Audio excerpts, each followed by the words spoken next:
mahasiswa saya juga hafal 1681, karena itu saya pakai tanda tangan saya itu nomor mahasiswa sampai sekarang. Coba diamati betul di situ, pasti ada 1681. Berat. Dilihat saja. Jadi saya, meskipun Pak Dekan tadi nggak nyampaikan, ya saya mau tiap hari tanda tangan.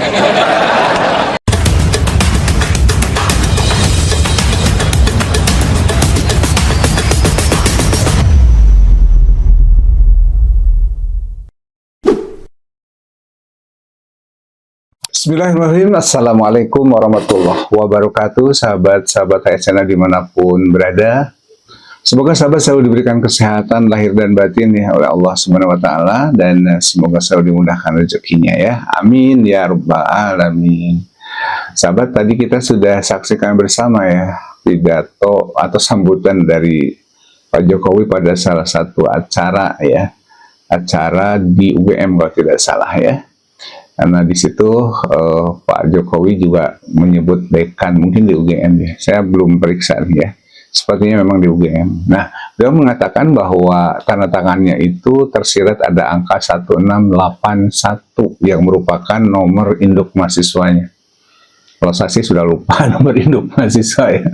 Hebat. Kalau Pak Jokowi mungkin supaya tidak lupa dijadikan tanda tangan ya. Walaupun memang pernah publik merasa keheranan karena tanda tangan yang dibubuhkan pada bukti pembayaran SPP saat Pak Jokowi jadi mahasiswa atau atas nama Joko Widodo itu yang ditunjukkan oleh Bareskrim ya. Kalau tidak salah itu tanda tangannya berbeda ya dengan tanda tangan sekarang ya. Mungkin karena ada perubahan gitu ya, entah apa alasannya kemudian diubah, tapi menurut pengakuan beliau itu supaya tidak lupa mungkin ya, jadi jadikan tanda tangannya dirubah gitu, diubah gitu, mungkin begitu ya husnuzonnya kita. Nah, saya iseng bertanya kepada ChatGPT apakah benar ya. Saya minta ChatGPT menganalisis apakah tanda tangan ini memang tersirat ada angka 1681 seperti yang disebutkan oleh Pak Jokowi tadi ya. Saya coba iseng bertanya ke ChatGPT tanpa bermaksud, ini disclaimer ya, tanpa bermaksud menghakimi ya. Ini hanya sekedar bertanya. Silahkan interpretasinya saya serahkan kepada sahabat semua. Saya sekedar bertanya dengan mengupload sebuah tanda tangan Pak Joko Widodo ya. Banyak tuh di internet kan ya tanda tangannya, contoh tanda tangannya, dan saya ambil salah satu. Tentu ini tanda tangan yang bisa dipertanggungjawabkan, tanda tangan beliau ya. Kita coba akan bertanya ke ChatGPT. Menurut ChatGPT ini bagaimana analisanya ya? Saya bertanya begini, tolong analisis tanda tangan tersebut, ini gambar di atas ya, gambar di atas itu, tolong analisis tanda tangan tersebut apakah tersirat ada angka 1681. Nah, jawaban ChatGPT, ini ChatGPT ini nggak sembarangan ya, di ChatGPT ini atau AI secara umum itu tentu dengan menggunakan metode-metode yang canggih ya. Salah satunya dengan web scraping gitu ya, kemudian crawling, mengumpulkan informasi dari berbagai berita termasuk dari lembaga-lembaga resmi ya, baik UGM, kepolisian atau dan lain sebagainya, termasuk juga platform media sosial. Jadi walaupun hanya sekedar bertanya, tapi yang disajikan ChatGPT ini tentu tidak main-main ya.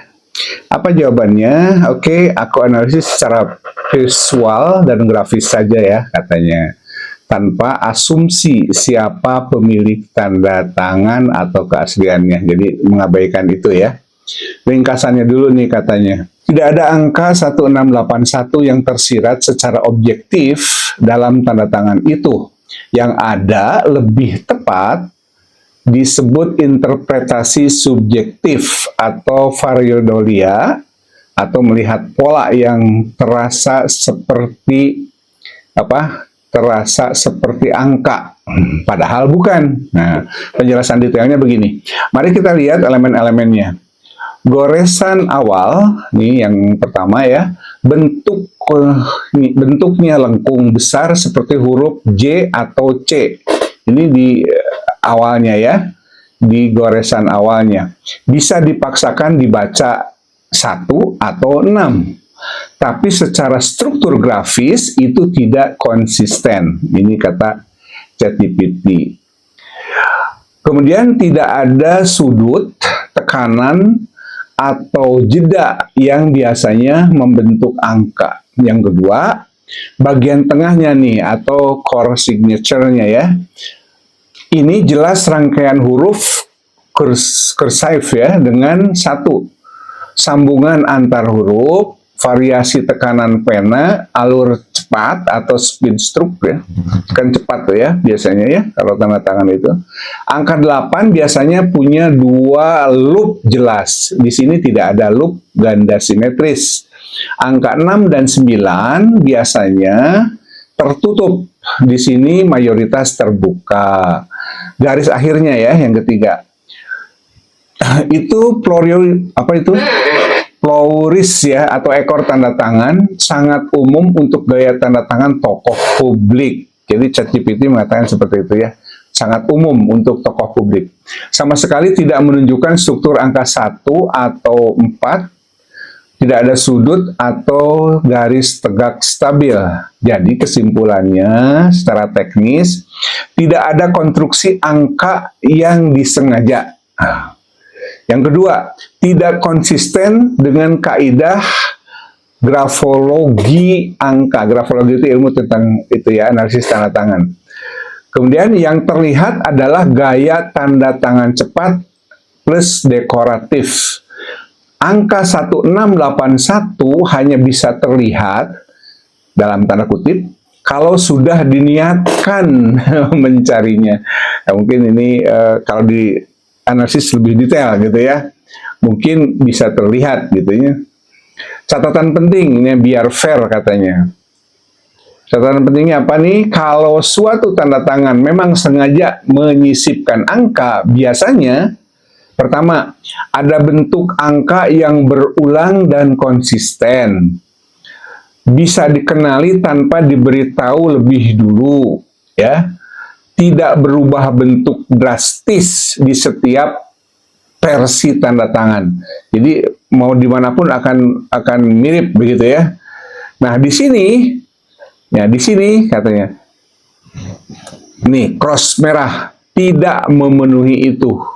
Jadi 1681 ini kesimpulannya tidak ada di situ menurut ChatGPT ya. Oke, jadi kita komparasi dengan pernyataan Pak Jokowi tadi. Nah, kita juga akan coba bandingkan tanda tangan beliau ini ya di berbagai mungkin beberapa data gitu ya, dan coba diperbandingkan kekonsistenannya dan lain sebagainya ya. Satu, diperbandingkan dengan versi tanda tangan lain nih dalam kurung konsistensi pola. Secara umum, tanda tangan tokoh publik, terutama pejabat, punya 3 ciri utama. Yang pertama, pola besar selalu sama. A, ya. A, pola besar selalu sama, lengkung awal besar, kemudian inti tanda tangan padat dan cepat, kemudian ekor panjang ke kanan. Nah, pola ini konsisten di hampir semua versi tanda tangan yang beredar. Ini untuk pola pejabat ya. Cirinya seperti itu. Yang B-nya, detail kecil bisa berubah, struktur besar tidak. Nah, ketebalan garis bisa beda, sudut lengkung bisa lebih tajam atau tumpul, panjang ekor bisa lebih pendek ke panjang. Nah, kalau angka 1681 benar-benar disengaja, harusnya ya, jika 1681 ini disengaja, ya harusnya muncul berulang di posisi relatif sama dan bisa dikenali tanpa dipancing dalam tanda kutip. Faktanya nih, di versi lain ya, di versi lain artinya tanda tangan yang lainnya Pak Jokowi ini, orang akan dalam tanda kutip melihat angka berbeda lagi. Kadang 16, kadang 81, kadang 91. Ini di awalnya ya. yang tanda tangan beliau ini. Ini tanda tidak ada maksud numerik yang konsisten. Jadi si pembobo tanda tangan itu tidak bermaksud secara konsisten ke arah numeriknya ya, yang 1681 itu ya. Kesimpulannya tidak ada konsisten angka. Yang konsisten adalah gaya tanda tangan, bukan angka tersembunyi. Bukan angka tersembunyi yang dimaksud 1681. Kemudian dari overlay konseptual, ya, mana huruf, mana imajinasi. Layer 1 struktur asli, lengkung kiri besar, awalan huruf inisial atau gaya personal. Cara tengah berantakan, core tengah berantakan tapi menyatu. Ini kersif cepat ya, kersif cepat. Ekor kanan panjang ya, floris estetika. Ini satu alur kontinu tanpa berhenti. Di layer 2, kalau dipaksakan jadi angka 1681, mari kita uji satu persatu. Angka 1 seharusnya garis tegak lurus, garis tegak jelas. Sorry. Kalau itu angka 1 seharusnya garis tegak jelas. Di sini garis miring plus sambungan. Jadi jong ya. Angka 6 seharusnya loop tertutup. Ya, di sini terbuka menyambung ya. Jadi harusnya loopnya tertutup. Tapi ternyata kenyataannya di tanda tangan tersebut terbuka menyambung. Angka 8 seharusnya dua loop tertentu. Ya, seharusnya dua loop bertemu. Seharusnya dua loop bertemu. Di sini tidak ada dua loop simetris. Jadi tidak ada loop simetrisnya ya. Kayak angka 8 itu ya. Kemudian angka 1 nih akhir ya. Seharusnya stroke terpisah. Di sini bagian dari ekor tidak gitu ya. Overlay jujur. Semua angka hanya muncul setelah diberi narasi lebih dulu. Jadi angka itu akan muncul kalau ada narasi di awal bahwa, atau ada penjelasan di awal bahwa itu 1681. Jadi kalau ketika kita melihat secara kasat mata, menurut ChatGPT tidak mungkin bisa menentukan bahwa itu 1681 ya. Ini secara jujur menurut ChatGPT ya. Nah, itu saja barangkali sahabat. Jadi sekali lagi saya tidak bermaksud menghakimi ataupun apapun itu, tapi menurut ChatGPT bahwa tidak benar kesimpulannya kalau di situ secara kasat mata terlihat 1681. Saya tidak tahu dengan ilmu grafolog ya, dengan pendapat para grafolog itu ya. Karena mungkin dengan grafologi bisa lebih detail. Tapi menurut ChatGPT itu seperti itu. Dan saya juga yakin bahwa ChatGPT pasti menggunakan dasar-dasar grafologi ya. Demikian, silahkan berkomentar. Terima kasih sudah menonton. Dan sehat selalu, jaga akal waras, salam akal sehat. Assalamualaikum warahmatullahi wabarakatuh.